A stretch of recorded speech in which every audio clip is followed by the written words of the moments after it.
Now then, we now know from this hadith that when Dajjal is released and commences his mission, he will commence his mission from this island. Which island is it? In 1917, the British Secretary of State was a man named Lord Balfour. And Lord Balfour made a declaration, a stunning declaration. Britain was the superpower in the world, and Lord Balfour declared that the British government intends to pursue an effort for the establishment of a Jewish national home in Palestine. In 1919, a British general led an army which defeated the Turkish army, and from a Jewish perspective liberated Jerusalem and liberated the Holy Land. And then Britain became the power which controlled the Holy Land. The League of, in those days you didn't have the United Nations, you had the League of Nations. And the League of Nations conferred upon Britain something called mandate power. So Britain was the mandate power who controlled the Holy Land. Britain controlled the Holy Land from 1919 until 1948. In 1948, Britain acted as the midwife for the baby to be born.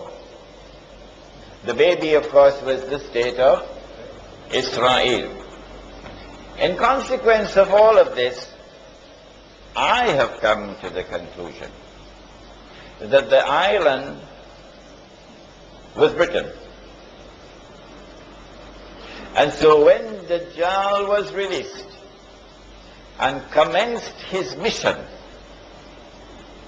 to deceive Banu Israel and to deliver to them what would appear to be the return of the Golden Age, it is from Britain that he commenced his mission.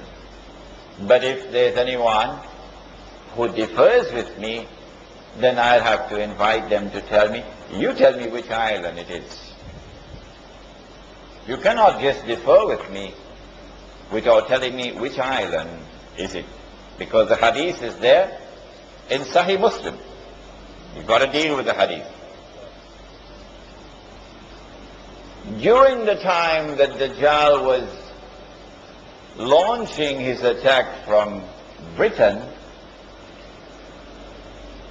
the Holy Land was liberated of non-Jewish rule. During the time that Britain was hosting Dajjal, the Jews came back to the Holy Land.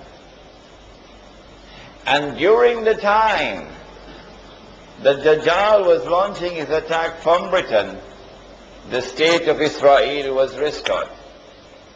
3 out of 4 already delivered. And in all of this,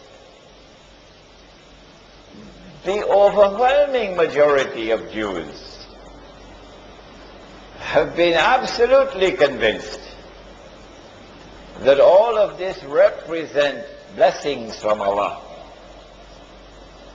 That Allah is validating the Jewish claim to truth. That Allah is fulfilling His promise to Banu Israel. Now comes a little more difficult part.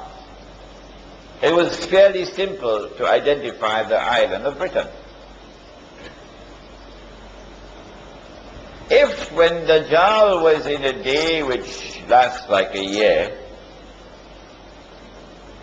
he will be in an island, according to the hadith of Tamim ad-Dari. Where will he be in a day which is like a month? Is he going to move to another territory? And if he moves to another territory, how can we recognize it? The yardstick which I use to measure whether or not Dajjal has moved to another territory in a day which is like a month is the yardstick of the state of Israel. Who is the one who is keeping it alive? Who is the one who is conferring upon it security? Who is the one who is building it up constantly, feeding it, and making it stronger and stronger and stronger and stronger? Is it Britain? The answer is no. Remember, your brother Imran is also a student of international relations. Don't forget that. The answer is no. Someone else has taken over from Britain as the strategic ally of the state of Israel. Britain is still there, but now there's someone else more important than Britain, with a more strategic relationship.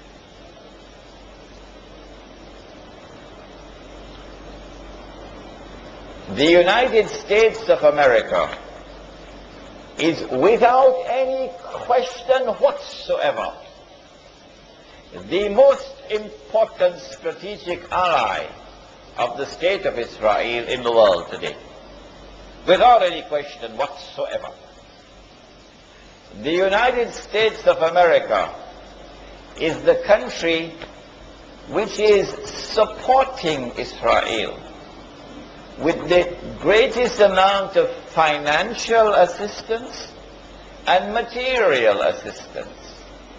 The United States of America is the country which has a strategic military alliance with the state of Israel. And so, I have come to the conclusion that Dajjal, in a day which is like a month, is no longer in Britain. Britain now has to give way to another country. Britain was the superpower. Britain was ruling the world. But now another country mysteriously, strangely, inexplicably takes over from Britain as the ruling power in the world and the strategic ally of the State of Israel. This is the United States of America. When did it happen? Now we're going to test your knowledge of international affairs. When did it happen? I think you would agree with me, number one, that the Second World War would be the turning point, clearly. Because in the Second World War, all the Allied troops on the continent of Europe, which were fighting Hitler, were under one command. Was it a British general? Huh? No. Who is it? General Eisenhower, an American general. And so here is tangible evidence that the United States has now taken over from Britain as a senior partner. Evidence number two. At the end of the Second World War, in 1945, the international community came together in a conference in Bretton Woods in upstate New York to create a new international monetary system. Prior to this, Britain, London, was the financial capital of the world.